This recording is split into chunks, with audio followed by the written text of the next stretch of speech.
So today we're going to cover confirmation. We got some judges with us, so we're going to show you guys what judges are probably looking for and some basics when it comes to dog confirmation and stacking your dogs and so on and so forth. Stay tuned, you're not going to want to miss this episode of British Hacks. All right, guys.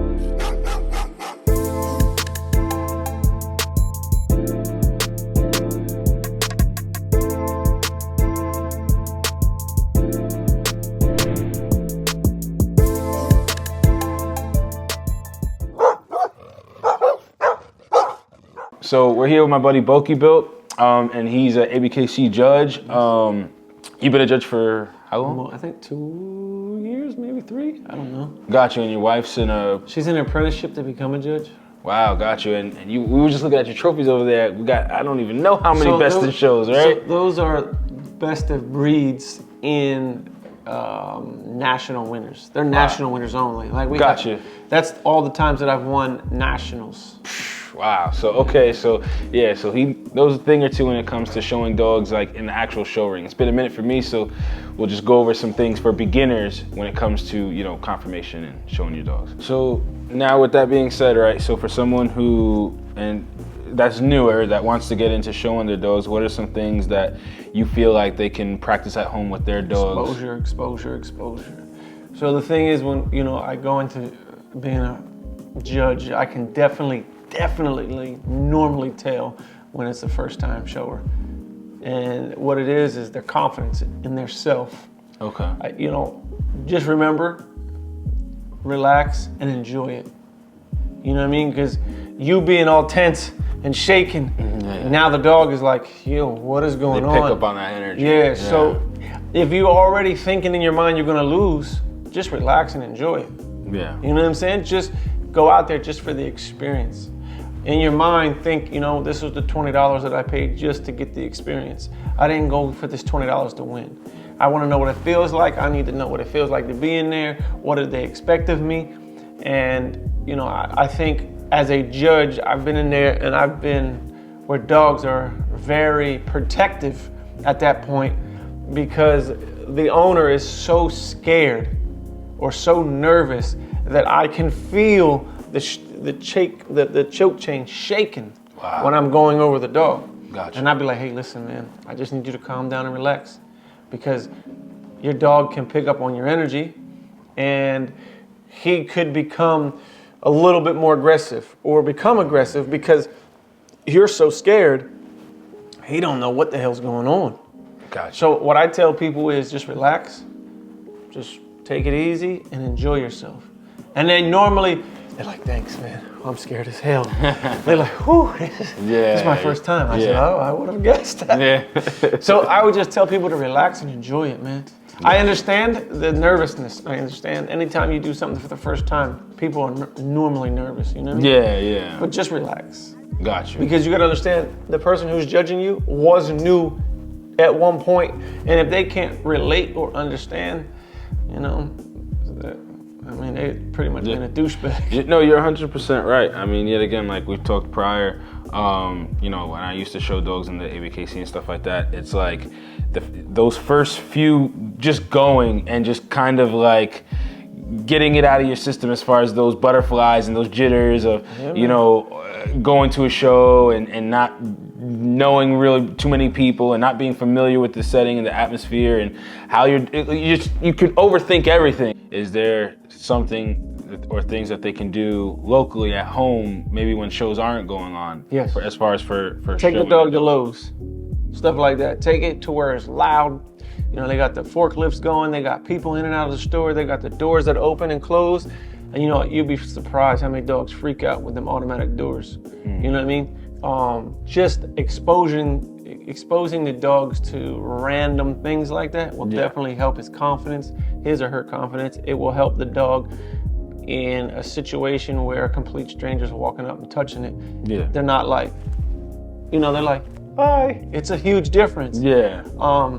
Because on this day, you're presenting to me, just like a car show, you wouldn't bring a dirty car to a dog show, to a car show.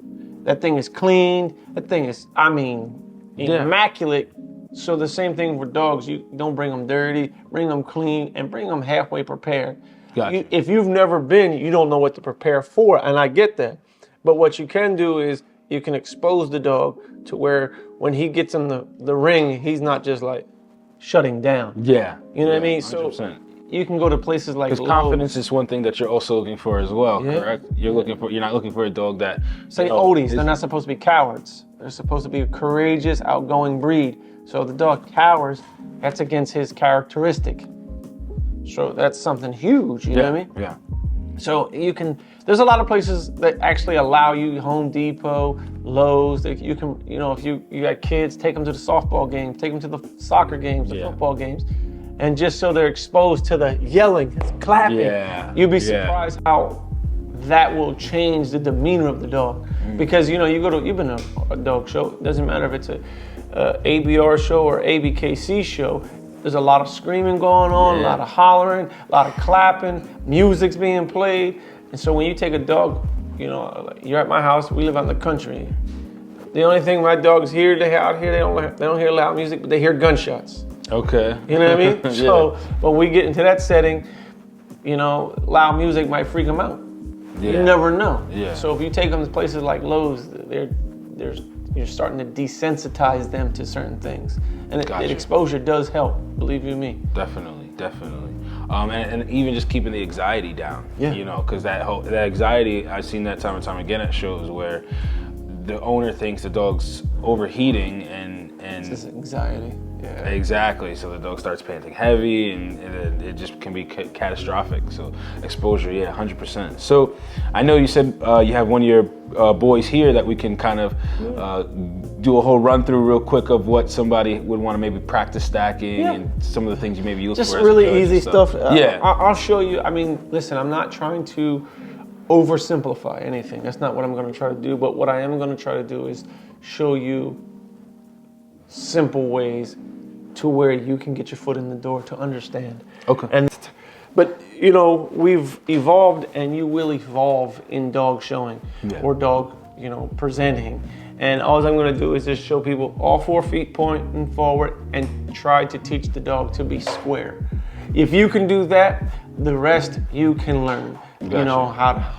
How to present the dog better and better the more you go. Perfect. All right, so let's go over it. What I was saying, all 4 feet pointing forward. You see all 4 of his feet point in the one direction. And what I tell people when they're trying to learn, put them on something square so you can make sure their front legs are parallel. And then find the leg this way, go straight back with this foot, parallel. Parallel. Same width in the front, same width in the back. And then you can do other things, pull up, push down to make him look good. But this is the basic stance. Once you can figure this out, you can work up from there. You know what I mean? Like you can get the arch of the neck to come out like that and baiting down like this, stuff like that. But that's your basic, 4 feet pointing forward kind of thing. That's the basics, you know what I mean? Yeah, and like, how often do you feel like somebody should practice something like that? I mean, if you do that, well, the crazy part, he's in a pet home, so he's taught to sit. So, see, I'm gonna tell you. Stop, Bodie, come here. But, if you can just do that exercise with all 4 feet pointing forward, 5 minutes a day, and then build up from there. Yeah. And you'll be surprised how well they'll do in a few weeks. You know what I mean? And maybe even practicing getting a stranger to come, maybe even. And just get a stranger to just come to you, because the judge has to touch him. So just touch him. That's it. So he'll stay still. You see how this dude can't stay still, man. You know what I mean? So we'll just put him back in his stack again. Front feet where they're supposed to be. Pick him up. Boom. Oh, he's standing up. Yeah, he's standing on the leash. Boom. We just did it twice. That's our second time. Just this. I'm not trying to get him to be perfect yet. Just that. And then just tell him, good boy. Good boy, that's it. We're not trying to, because eventually you got to get him to show his bite. You got to get him to be evaluated. You can step in the front of him to be evaluated, stuff like that. You know what I mean? But just that natural stack first is the most important thing. Just like if you're gonna do bite work, the dog has to learn how to bite. Yeah. So if we're gonna do conformation show, he has to know how to stand. And the judge is gonna come and I mean feel everything like they're like everything like they're gonna put the hands on the dog's face. They're gonna even check if he has two testicles. No. Yes. With the new we're hands off now. Oh, okay. As far as the mouth. Okay. We don't. You have to show your bite. We don't touch the bite no more because of the virus going around right now. Gotcha. So we're hands off as far as the mouth. I would ask you to show your bite. So a lot of people they struggle with showing the bite with the dogs. So you have to get used to. The dog has to get used to being touched in the mouth as well. Gotcha. To present the bite. Let me see the teeth. Is he undershot? Is he overshot? Is he, does he have a good bite for the breed? Gotcha. That's just the simple things. I'm not trying to get too specific because it's really detailed. But if you're learning intro, like you said, the dog has to know how to stand, not sit in the ring like this dude does. Gotcha. All right. Come here. All right, perfect. So when we are evaluating the dogs, it is against the standard, not each other. And then for me, And I also think that's something that a lot of breeders, especially like the newer breeders, make that mistake that they think they're competing against other dogs versus the standard. You're competing against the written standard. So I'm holding you accountable for what you presented to me against the written standard. And then I do the same thing for the next person, same thing. And to give you an idea, even in my own breeding program, I give a dog a 10. And each thing that's wrong, I take a point away. Okay. So, and then who has the best score representation for that breed.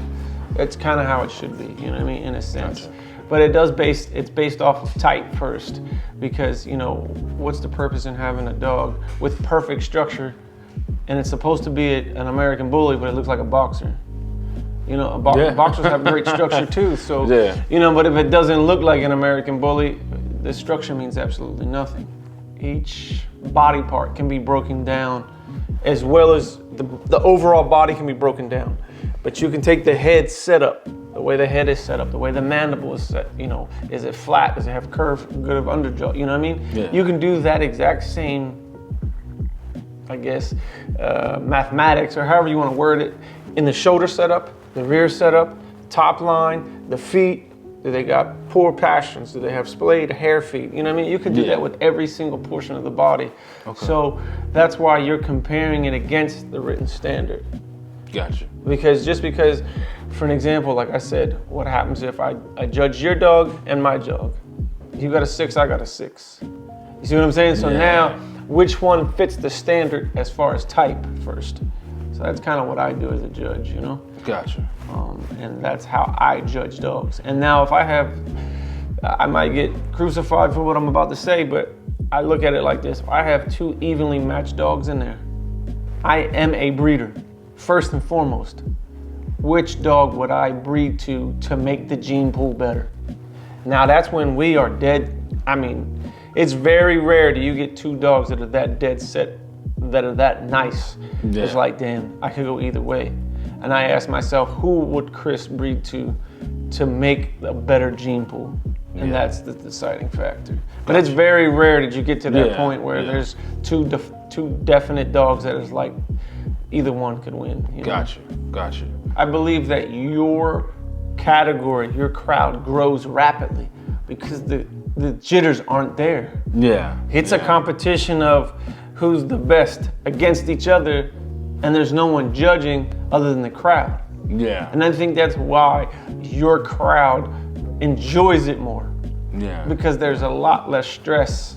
100%. You know what I mean? Yeah. Where it's more of like a party. Yeah, that's the best way to explain it. It's a show-off party. Yeah. Where these people, they're going against someone. It's almost like what's it called? The March Madness. You pick a team, and every time your team wins, you're like, whew. Yeah. All right, we can do it. We got this next game too. Yeah. Oh yeah, I win. And then you're watching the game in the 4th quarter or the second half, whatever it is, and you're like, man, we're down by 2. Come on.